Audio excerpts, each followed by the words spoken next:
We start in Parkland tonight, where a Pierce County deputy fired at an intoxicated person armed with a gun with two small children inside his home. Good evening, and thank you for joining us for the news at 9.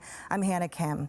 It happened almost 2 weeks ago, but today the Pierce County Sheriff's Office released dramatic body cam footage of the standoff with that armed man and the rescue of his two children who called 911. Fox 13's Alejandro Guzman joins us live in the studio. Ali, what is the latest in this investigation, and how are the children doing now?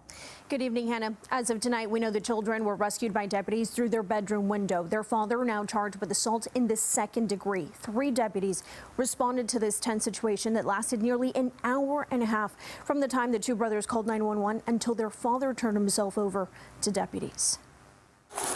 Open the window. Right here. Open the window. Open the window. He has a gun.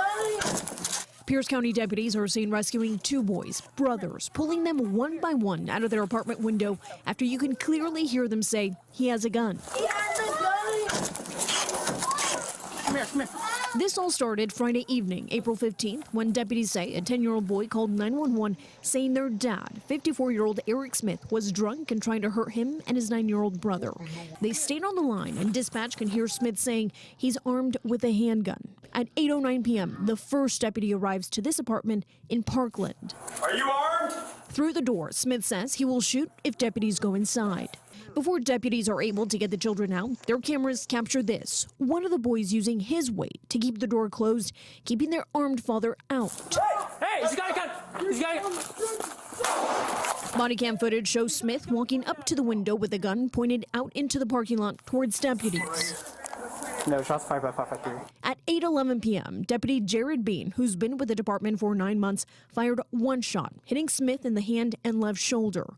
The suspect then calls 911 to say deputies have shot him and he's still armed. The sheriff's department called in a hostage negotiator to talk Smith out of the home. They would go on to talk for another hour and 17 minutes, with Smith walking up to the window with a gun in hand and then moving away from the window again. At 8:28, Smith turned himself in and was taken into custody. While searching his home, deputies found this, a loaded handgun inside Smith's closet. It's important to note no officers were hurt. The deputy who did open fire has been placed on administrative leave as a Pierce County force investigation team continues to investigate this use of force. Hannah. Yeah, it is so chilling to see.